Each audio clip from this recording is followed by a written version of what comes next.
오늘은 시편 말씀 127편 사랑하는 자에게는 잠을 제목으로 말씀을 나누려고 합니다. 제가 본문은 127편 2절이라고 딱 해놨는데 시편 자체 이 127편 자체가 5절밖에 안 돼서 우리 같은 목소리를 함께 읽고 말씀을 나누도록 하겠습니다. 함께 읽으시겠습니다. 시작. 여호와께서 집을 세우지 아니하시면 세우는 자의 수고가 헛되며 여호와께서 성을 지키지 아니하시면 파수꾼의 깨어 있음이 헛되도다.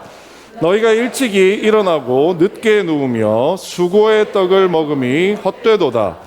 그러므로 여호와께서 그의 사랑하시는 자에게는 잠을 주시는 도다.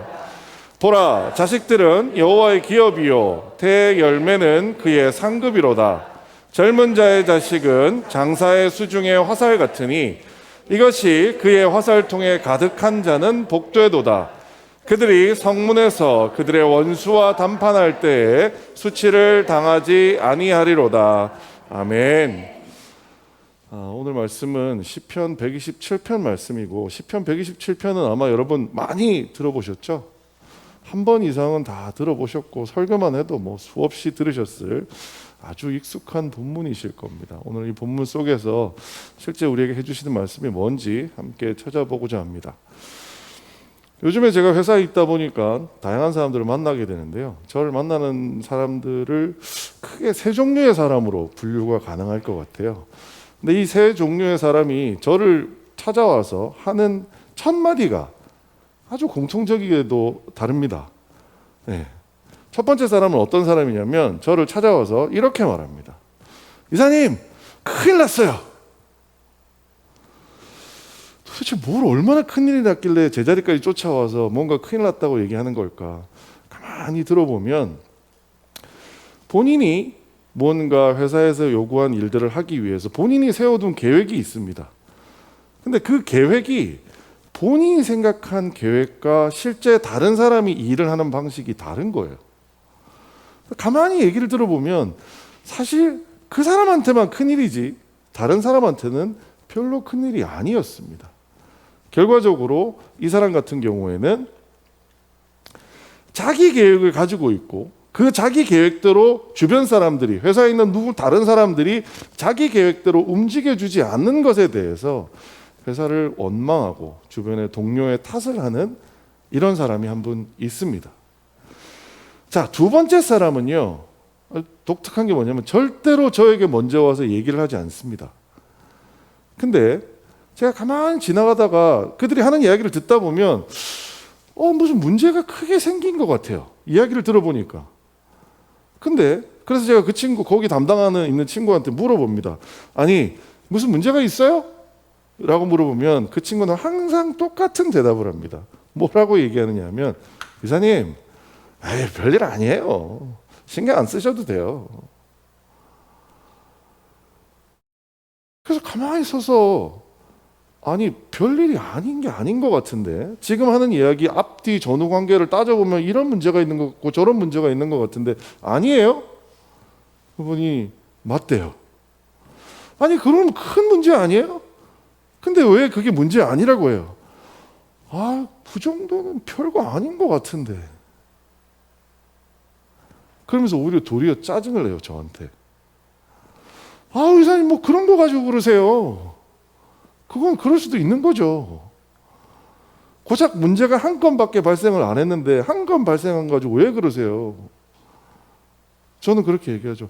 한 건 발생한 원인을 생각해 보면 그 한 건이 수백 건 생길 수 있는 문제에 그 문제가 안에 도사리고 있는 건데 왜 너는 그 일에 대해서 사전에 뭔가 문제가 있다고 생각을 안 하고 고작 한 건밖에 발생 안 됐으니 문제가 없다라고 얘기하냐.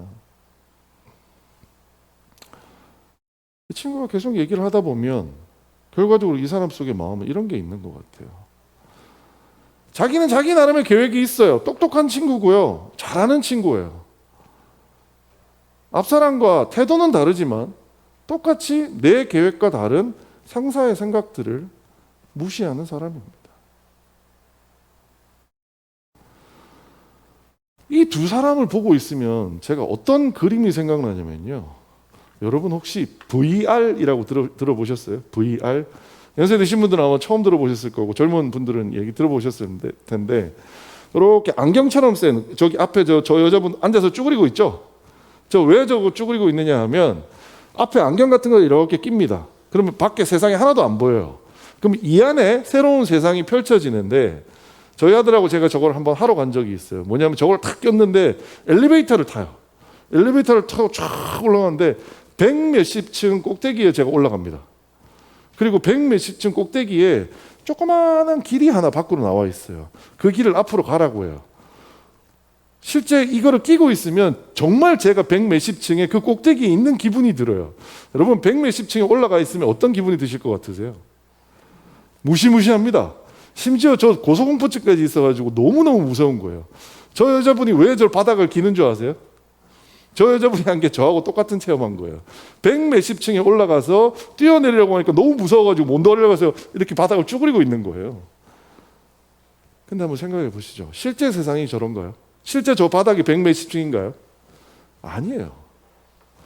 그 VR이라고 한 거를 끼고 있는 그 사람 혼자만의 생각입니다. 다른 말로 하면 착각인 거죠. 자기 세상에서만 살아가는 사람입니다.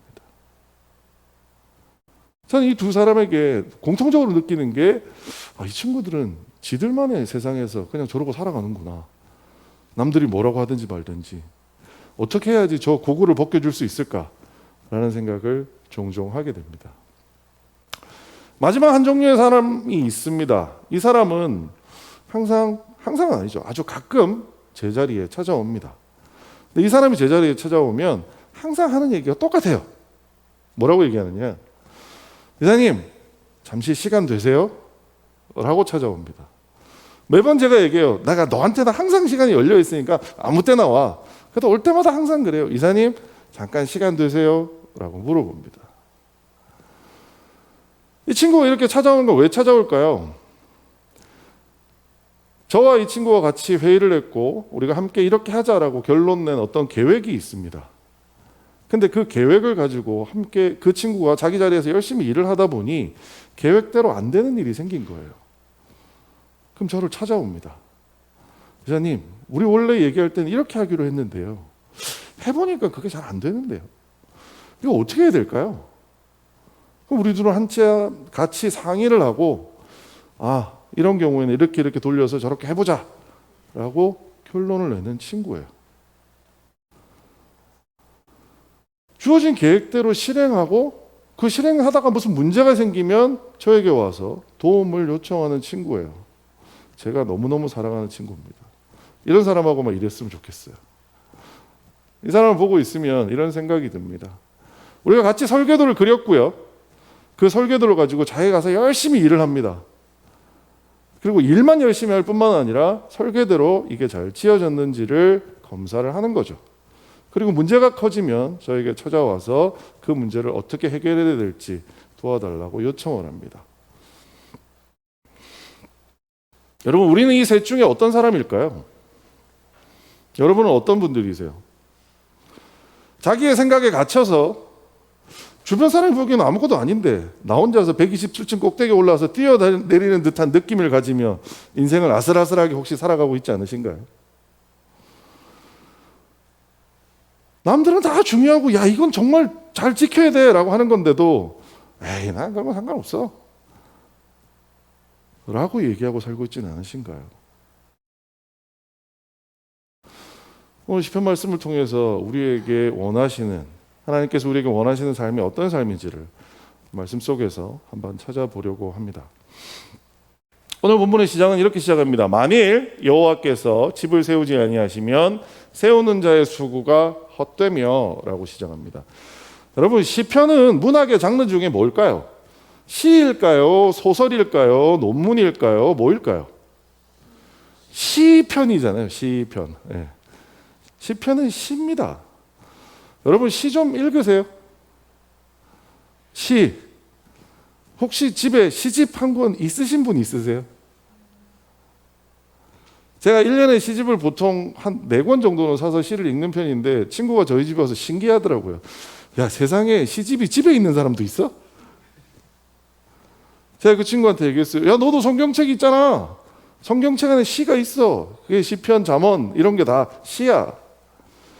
근데 우리는 이게 성경이다 보니까 시편이 가지고 있는 형식적인 특징이 시임에도 불구하고 어떻게 읽느냐? 논문으로 읽어요. 이 시편이 마치 논문 같습니다.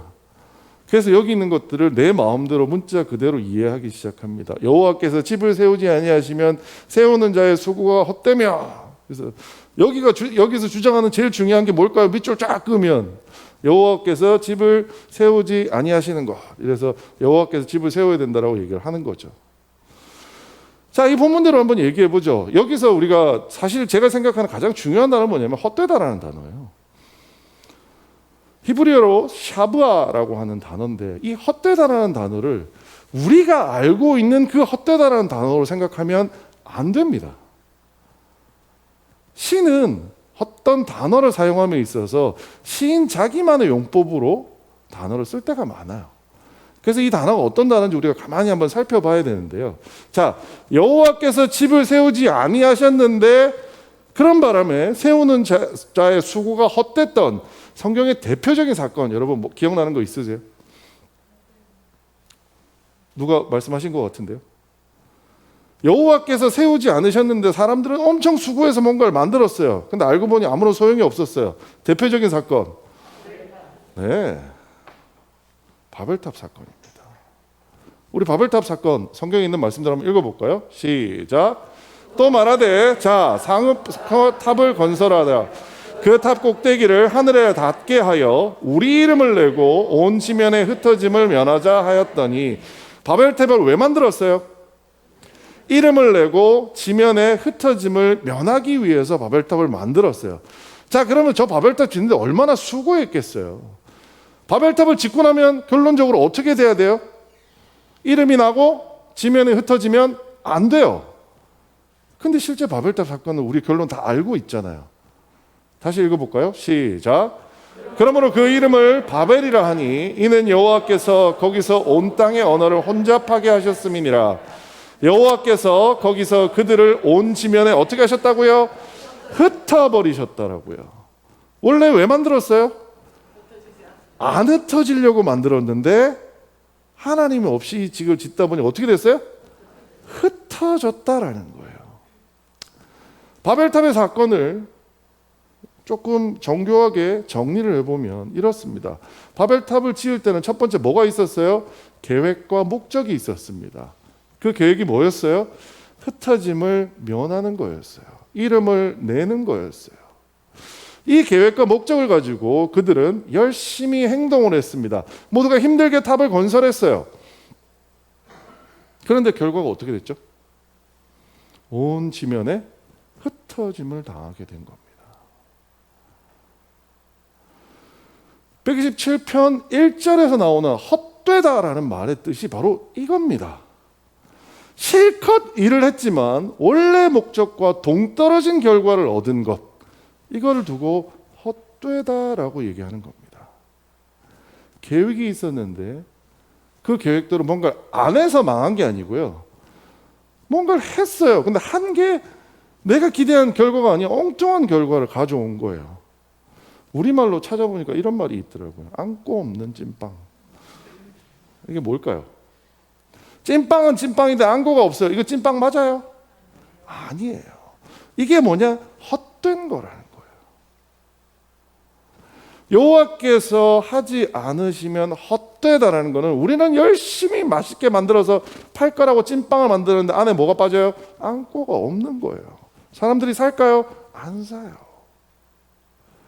그게 헛되다라는 겁니다. 자, 두 번째 또 헛된 게 있습니다. 만일 여호와께서 성을 지키지 아니하시면 파수꾼에 깨어 있음이 헛되도다. 여기에 헛된 것도 똑같아요. 자, 성경에 대표적으로 여호와께서 성을 지키지 않아서 파수꾼에 깨어 있음이 헛된 사건. 이건 이스라엘 사람의 성이 아니에요. 그렇죠. 어디요? 여리고성입니다. 여리고성. 영어로는 제리코라고 하더라고요. 여리고성이 이렇게 방벽을 튼튼하게 만들어 놨는데, 그래 여호수아를 통해 가지고 이스라엘 사람들이 쳐들어왔더니 어떻게 하느냐? 같이 읽어보겠습니다. 시작. 이스라엘 자손들로 말미암아 여리고성이 굳게 닫혔고 출입하는 자가 없더라. 어떻게 됐어요? 굳게 닫혔고 출입한 자를 없었어요. 왜요? 문 열었다가는 누가 들어오니까요? 이스라엘 사람들이 들어오니까요. 열심히 지킨 거예요. 근데 결론적으로 어떻게 됐나요? 같이 읽어보겠습니다. 시작. 이에 백성은 외치고 제사장들은 나팔을 불매 백성이 나팔 소리를 들을 때 크게 소리질러 외치니 성벽이 무너져 내린지라 백성이 각기 앞으로 나아가 그 성에 들어가서 그 성을 점령하고 멸하니라. 아멘. 여리고 성이 어떻게 됐어요? 무너졌어요. 여리고 성을 지키려고 문까지 걸어 잠그고 있었던 사람의 계획은 뭐예요? 이스라엘을 막으려고요. 그 성을 지키려고요. 그래서 어떻게 했어요? 출입도 하지 않고 지켰어요. 근데 결과는 어땠어요? 점령당해서 멸망당해버렸습니다. 이게 뭐예요? 헛된 거예요. 실컷 일을 했는데 원래 목적하고 동떨어진 결과를 얻게 되는 거죠. 127편이 솔로몬이 지은 시인데 참 끔찍하게 자세히도 계속 얘기하고 있습니다. 세 번째 얘기를 한번 볼까요? 너희가 일찍 일어나고 늦게 누우며 수고의 떡을 먹음이 헛되도다. 일찍 일어나고 늦게 눕고 이게 무슨 뜻일까요? 그렇죠. 제 예전 회사에서 맨날 자랑했던 얘기가 있었어요. 저는 불을 켜고 출근을 해서 불을 끄고 퇴근을 했습니다. 무슨 얘기일까요? 제일 먼저 출근해서 제일 마지막에 나왔어요. 얼마나 열심히 일했겠어요. 자, 여기 수고의 떡이라는 게 뭘까요? 원래 원어로는 눈물의 떡입니다. 근데 열심히 뭔가를 했을 때 그것도 헛되다라는 거예요. 왜요? 여기는 생략된 게 있습니다. 뭐가 없어요? 여호와께서 함께하지 않으시면. 2절입니다. 여러분 실제 일찍 일어나고 늦게 누우며 수고의 떡을 먹어서 헛된 사람 성경의 대표적인 분 누가 있을까요? 기억나시는 분 있으세요? 성경의 수많은 사람 중에서 정말 그냥 고생이란 고생은 다 했는데 그냥 다 헛풍선 친 사람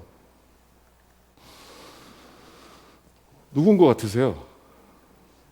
에서와 야곱입니다. 에서와 야곱에게 있어서 특히 저는 성경에서 가장 열심히 살았는데 가장 불쌍한 사람을 꼽으라면 야곱이에요. 왜요? 우리 한번 읽어보겠습니다. 시작. 아이들이 장성함에 에서는 익숙한 사냥꾼이었으므로 들사람이 되고 야곱은 조용한 사람이었으므로 장막에 거주하니 이삭은 에서가 사냥한 고기를 좋아하므로 그를 사랑하고 리브가는 야곱을 사랑하였더라. 아멘. 예전에 한번 이게 이제 금요철인가 와서 이 설교하면서 이 본문에 대해서 말씀드린 적이 있어요. 여기서 쓰기를 야곱은 조용한 사람이었으므로 이렇게 얘기하다 보니 조용해서 그냥 장막에 조용히 머물렀다 이렇게 쉽게 오해들을 하세요. 근데 실제 저 조용한 사람이라는 히브리어에는 무슨 뜻이 있냐면 평범한 사람이라는 뜻이 있습니다. 이 말을 제대로 해석해 보면 뭐라고 되냐면요. 에서는 사냥을 잘해서 들에 나가서 사냥하는 사람이 됐고 야곱은 평범한 사람이라서 집에 살았다라는 거예요. 우리가 이 시대에 대해서 생각해 봐야 될 게 있습니다. 이 시대의 주요한 산업이 뭐였을까요? 수렵 채집하고 살았을까요? 아니요. 뭐 키우고 살았어요? 뭐 치고 살았어요? 양 치고 살았어요. 양 치고 살면 어디에 머물러야 돼요? 집에 있어야 돼요. 저는 이 글을 읽으면서 어떤 생각이 들었냐면 에서는 누구예요? 배짱이에요. 배짱이. 야곱은 누구예요? 개미예요. 에서는 산으로 들로 좋은 거 그냥 놀러 댕기면서 사냥해가지고 가져오고 야곱은 뭐예요? 하루 종일 집에서 시키는 양 치고 똥 치우고. 여러분 누가 더 수고했을 것 같으세요? 에서는 지가 좋은 일 하러 다니는 거예요. 야곱은요. 그냥 그저 시키는 일을 하고 사는 거예요. 근데 그 결과가 어떻게 됐어요? 이삭은 누구를 좋아해요? 에서를 좋아해요. 이 당시 남자 세상이었습니다. 아들은 누구의 사랑을 받고 싶었을까요? 아버지 사랑을 받고 싶었어요. 그래서 뭘 열심히 했을까요? 양을 열심히 줬을 거예요. 누가요? 야곱이요. 근데 아버지는 누구를 사랑해요? 배짱이었던 에서를 더 사랑했어요. 말은 안 하지만 사실 야곱 마음에는 계획이 있을 거예요. 왜요? 저도 어렸을 때 저희 아들도 똑같은 생각을 해요. 아빠한테 칭찬받으려면 뭘 해야 되지? 그래서 뭘 했어요? 열심히 집에서 머물러서 양을 키웠어요. 근데 결론은요? 헛되요. 그냥 가끔 들에 나가서 고기나 육회 좀 사다가 이렇게 잡아가지고 온 형을 아버지가 훨씬 더 좋아하는 거예요. 근데 정말 저는 야곱이라는 사람이 불쌍한 게 야곱의 인생은 처음부터 끝까지가 이래요. 여러분 두 번째 야곱의 그 엄청난 사건이 있잖아요. 뭐죠? 외삼촌한테 갔을 때 딸이 몇 명 있었어요? 2명이 있었어요. 야곱이 원했던 사람이 있어요? 읽어보겠습니다. 시작. 야곱이 라헬을 더 사랑함으로 내가 외삼촌의 작은 딸 라헬을 위하여 외삼촌에게 7년을 섬기리이다. 자, 여러분 장가 가겠다고 몇 년을 봉사를 해요? 7년. 이제까지 야곱이 아버지 집에서 일했던 거를 생각해 보면 대충 했을까요? 아니요. 개미 같은 사람이에요. 엄청 열심히 7년을 했을 거예요. 7년 하고 난 결과가 어떻게 됐을까요? 자, 같이 읽어보겠습니다. 시작. 저녁에 그 딸 레아를 야곱에게로 데려가매 야곱이 그에게로 들어가니라. 누구를 위해서 7년 일했어요? 라헬을 위해서 7년을 일했는데 결과적으로 어떻게 됐어요? 레아가 부인이 됐어요. 결국 뭐 이런 걸 두고 헛되다라고 하면 좀 애매하기는 하지만 야곱 입장에서는 얼마나 헛되겠어요. 원래 결론은 계획했던 건 뭐였다고요? 라헬을 부인으로 맞이하는 거였어요. 근데 결과적으로는 그 7년의 고생이 자기가 계획한 거와 전혀 상관없는 결과로 가져오게 된 겁니다. 헛되다고요. 근데 여러분 한번 생각해 보세요. 여러분은 안 그러세요? 여러분은 헛된 경험들 없으세요? 성경에 나오는 이런 위인들만 이렇게 헛된 인생을 사나요? 아니면 우리도 헛된 인생을 사나요? 제가 시작하면서 말씀드렸던 첫 번째 두 친구, 이상이 큰일 났어요 하는 친구나 이상이 별거 아니에요 라고 하는 친구나, 그 둘의 인생을 보면서도 저는 했던 생각이 참 헛된 인생을 사는구나. 10여 년 전 불을 켜고 출근하고 불을 끄고 퇴근했던 저 자신을 보면서도 참 헛되게 살았구나 라고 생각을 하게 됩니다.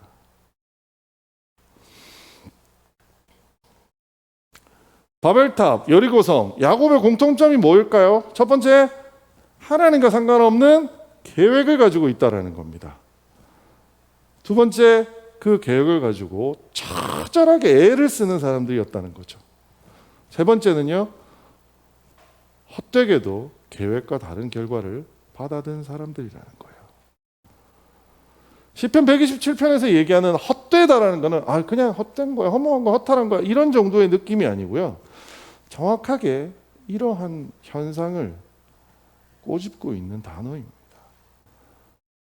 우리가 계획을 했는데 그 계획대로 결과를 얻지 못하는 것이 헛된 것입니다. 우리가 왜 불안해하며 사나요? 딱 이거잖아요. 내가 뭔가 하고 싶은 게 있어서 열심히는 하고 있어요. 그런데 불안해하는 이유는 왜요? 다른 결과가 나올까 봐. 내가 입시 공부를 열심히 하는 이유가 뭐예요? 좋은 대학 가려고요. 근데 불안해요. 왜요? 좋은 데 못 갈까 봐요. 내가 취업 준비를 열심히 해요. 근데 불안해요. 왜요? 취업 못 할까 봐요. 내가 사업을 열심히 해요. 근데 불안해요. 왜요? 망할까 봐. 사실 알고 보면 우리의 인생은 슬프게도 솔로몬이 얘기하는 헛된 인생을 살고 있는 겁니다. 오늘 이 자리에 헛되지 불안하지 않으신 분이 있다면 정말 하나님의 은혜라고 생각합니다. 우리는 대부분 그냥 불안하게 삽니다. 왜요? 우리 인생이 헛될까 봐.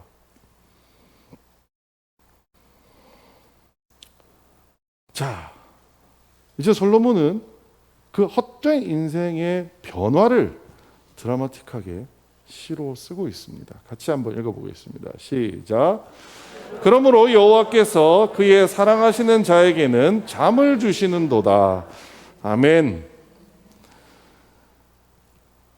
저는 실제 설교를 준비하기 전까지 이 구절이 그렇게 난해한 구절인 줄을 몰랐어요.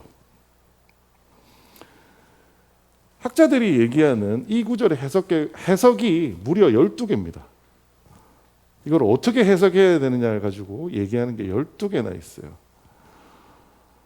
근데 거기에 제가 하나를 더 했습니다. 12개 해석을 아무리 읽어봐도 저는 이 뒷말이 해석이 안 돼요. 그래서 저는 히브리어로 이 본문 자체를 읽고 제 나름의 이 본문을 다시 한번 해석해 보려고 합니다. 이 말을 해석하기 위해서는 설교 시간에 불경스럽다고 생각할 수도 있겠지만 우리가 시에 대해서 좀 알아야 됩니다. 요즘 대부분 시를 잘 쓰지도 않고 시를 잘 안 읽는 대신에 정말 시가 익숙하게 많이 있는 곳이 있습니다. 여러분 그게 어딘지 아세요? 가요에 있습니다. 가요. 노래가 다 시잖아요. 근데 특히 그 중에서 여러분 힙합이라고 들어보셨어요? 힙합이라는 곳에 사용하는 랩을 들어보면요, 이런 게 나옵니다. 우리나라 너무 장해, 그렇게 강해 하던 우리나라 누가 방해한 것도 아닌데 그냥 망해. 우린 무슨 죄가 있어서 이렇게 당해. 너무나 속상해. 제가 랩을 하나도 못하는데도 뭔가 느껴지는 게 있지 않으세요? 뭐해 계속 이러고 있잖아요. 요즘 친구들 이걸 라임이라고 합니다. 뭔가 글을 맞추는 거죠. 그러니까 언어가 비슷한 단어, 그러니까 소리가 비슷하게 나는 걸 가지고서 라임을 맞춘다라고 얘기를 합니다. 자, 그런데 우리가 방금 읽었던 잠을 주시는 도다의 저 잠이라는 단어가 쉐나라고 하는 히브리어입니다.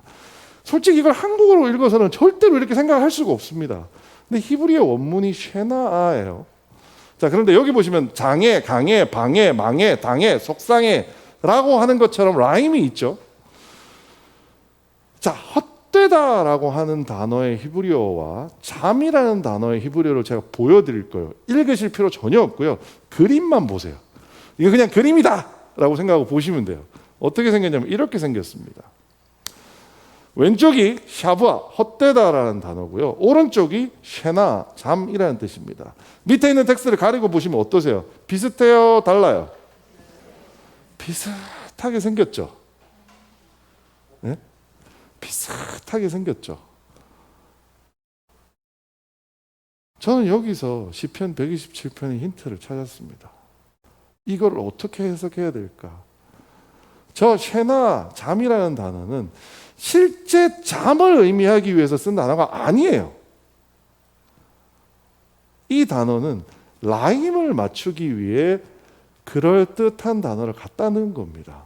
그래서 지금 우리가 함부로 여기서 이거 콜쿨 자는 잠이라고 바로 해석해버리면 안 됩니다. 히브리어인데요. 막 복잡해 보이시죠? 다 아주 간단하게 해결해 드릴게요. 위에 보시면 빨간색이 있습니다. 빨간색 글자가 위에하고 밑에하고 똑같아요? 틀려요?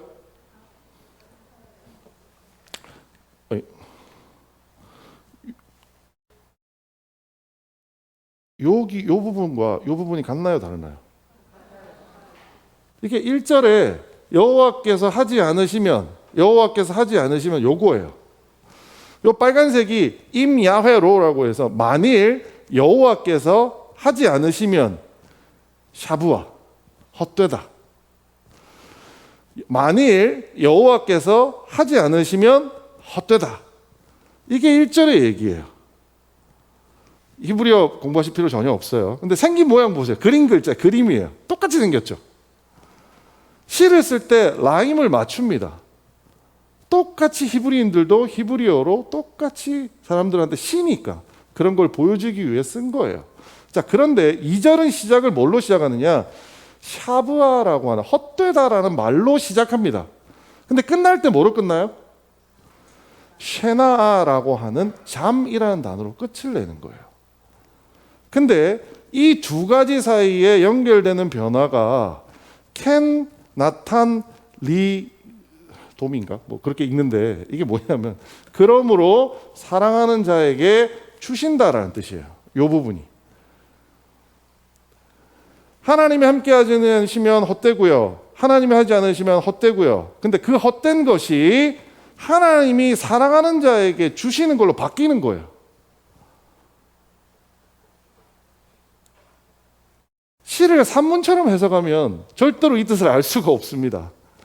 근데 이 그림 글자를 보고 나면 이 그림 자체로도, 이 글자의 그림 모양으로도 이 솔로몬이 하고자 하는 얘기가 보여요. 하나님이 하지 않으시면 헛되고 하나님이 하지 않으시면 헛되고, 근데 그 헛됨은 사랑하는 자에게 하나님이 주신 걸로 해결된다라는 거예요. 그게 이 그림 글자 시의 127편의 1절과 2절의 말씀입니다. 헛됨의 원인이 뭔가요? 우리 아까 글자 보셨잖아요. 이거 뭐예요? 만일 하나님이 하지 않으시면, 헛됨의 원인은 뭐냐? 여호와께서 하지 않으시기 때문입니다. 근데 똑같은 의미에서 잠의 원인은 뭘까요? 하나님이 사랑하시기 때문입니다. 잠이 뭔지는 아직 해석을 안 했지만 하나님이 사랑하시면 헛됨이 아니라 잠을 주신다는 거죠. 그럼 이제 궁금한 게 생깁니다. 사랑하심으로 말미암아 헛됨이 바뀌어서 잠이 된다라는 거예요.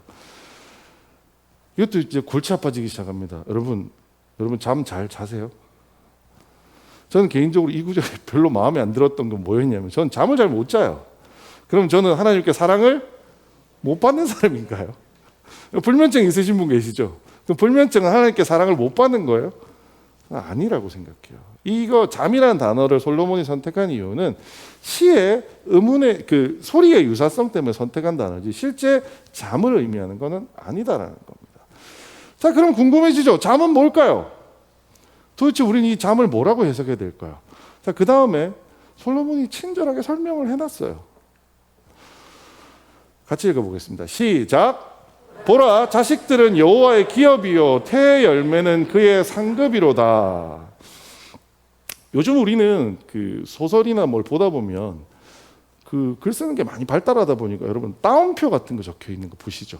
우리는 그런 게 있어요. 따옴표도 있고 쉼표도 있고 물음표도 있고 느낌표도 있고. 여러분 저기 신문 뭐 인터넷 뉴스 같은 거 글로 보시잖아요. 그럼 다 있죠. 쉼표, 마침표, 느낌표, 물음표. 히브리어 그런 게 있을까요? 하나도 없어요. 그래서 히브리어에서는 뭔가 그런 느낌표나 뭔가를 써야 될 때 특별히 쓰는 단어들이 있습니다. 그 대표적인 단어가 여기서 우리가 오늘 보라라고 해석했던 힘내라고 하는 단어입니다. 이 단어는 주유환경 부사라고 얘기하는데 무슨 뜻이냐? 잘 들어보세요. 주목하세요. 사람들을 다시 한번 끌어들이는 거예요. 왜? 지금 솔로몬이 우리가 이해하기 쉬운 말을 했어요? 이해하기 어려운 말을 했어요? 이해하기 어려운 말을 했어요. 왜? 잠을 준다고 했거든요. 근데 도대체 잠이 뭐냐라는 거예요. 이 글만 읽어서 쿨쿨 자는 잠이라고 해석해버리면 저는 지옥 가야 돼요. 하루에 2-3시간도 제대로 못 자거든요. 저거는 잠이 아닙니다. 말씀드렸던 대로 소리가 비슷해서 끼워 놓은 단어예요. 그럼 실제 그 잠과 의미 있는 단어는 뭐냐? 자식들은 여호와의 기업이라고 합니다. 여호와의 기업. 기업이 뭘까요, 여러분? 회사. 이렇게들 생각 많이 하세요. 근데 이 기업이 소유물이라는 겁니다. 소유물. 자식들은 뭐라고요? 원래 누구 거예요? 하나님 거예요. 자, 잘 들어보세요. 자식들은 하나님의 거예요. 두 번째 한 번 더 반복합니다. 태의 열매. 태의 열매가 뭐예요? 자식들이에요. 태의 열매는 그의 뭐라고요? 상급이에요. 상급은 뭐예요? 주는 거예요? 받는 거예요? 그가 받은 거잖아요.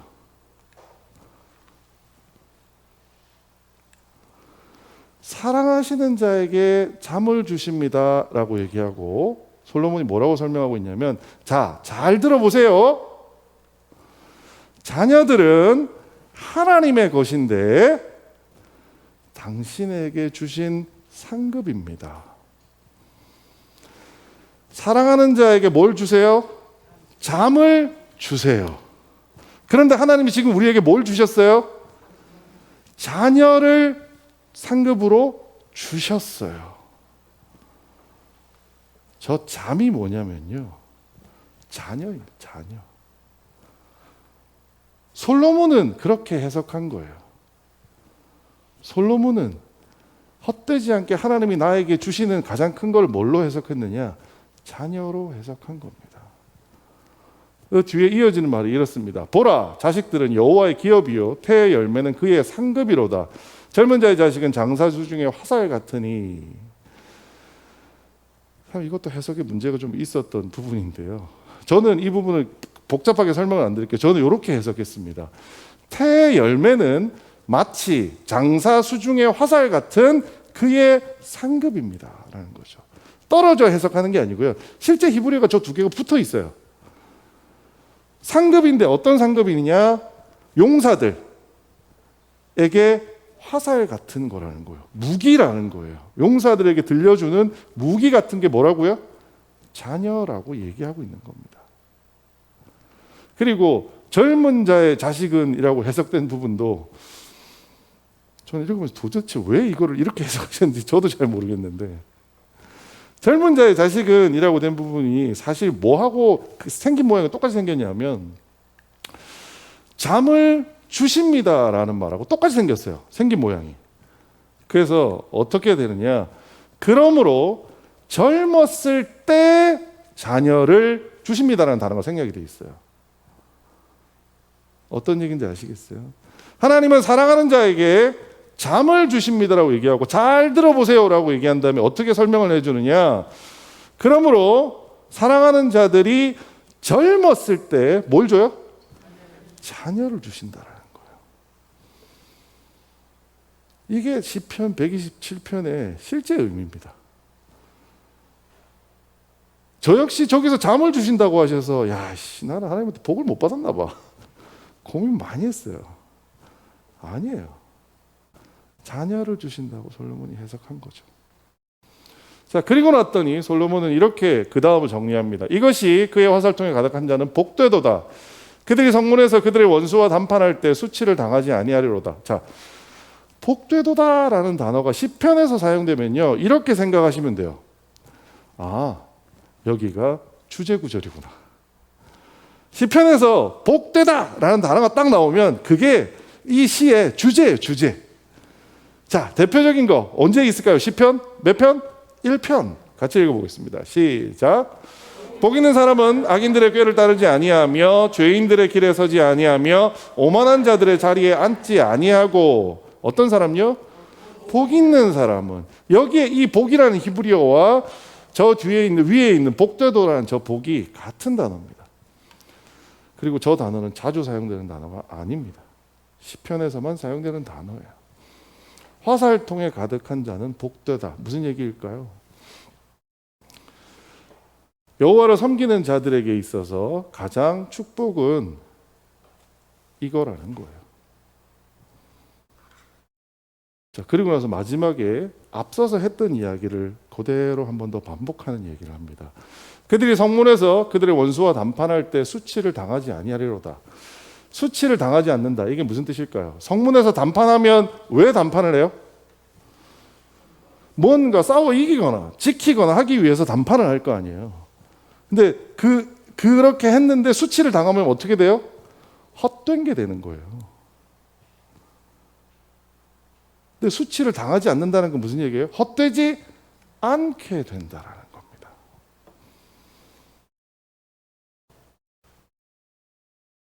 여러분 어떠세요? 시편이라는 시가 재밌나요? 어려우세요? 막 히브리어가 나오고 하니까 막 복잡하세요? 시편 127편을 지난주 화요일 날 제가 준비할 때만 해도 이 시편 127편으로 여러분에게 드리고자 했던 말씀은 이게 아니었어요. 근데 시편 127편을 읽으면 읽을수록 제가 생각과는 한 것과는 전혀 다른 뜻이었다라는 것을 본문을 통해서 발견을 하게 됐어요. 그러다 보니 여러분이 힘들어하실 걸 뻔히 알면서도 실제 시편 127편이 무슨 뜻인지 알려드리고 싶었어요. 시편 127편은 솔로몬이 쓴 시예요.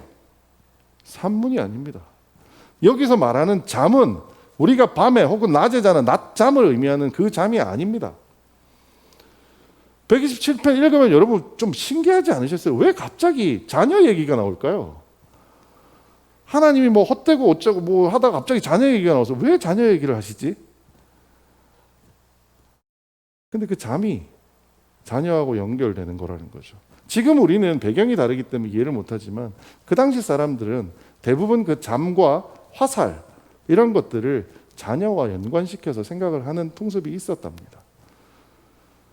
시편 127편은 이런 말씀입니다. 자, 그럼 또 하나 문제가 생기죠. 자녀가 없으면 복되지 않은 걸까요? 제가 잠을 못 자서 잠이 복된 거라고 하면 나는 복 못 받은 사람인데? 라고 생각하는 거와 마찬가지로 잠이 없다면 그런 걸까요? 제가 그래서 아까 말씀드리면서 그런 얘기를 드렸습니다. 잠이라는 단어를 함부로 해석하면 안 된다라는 거죠. 3절부터 5절까지, 3절부터 4절까지의 해석은 누구의 해석이냐? 솔로몬의 해석입니다. 그 시절, 그때 하나님은 사랑하는 자에게 잠을 주신다고 솔로몬을 생각한 거였죠. 하지만 이 시절 우리에게 그 잠은 다른 의미일 수 있습니다.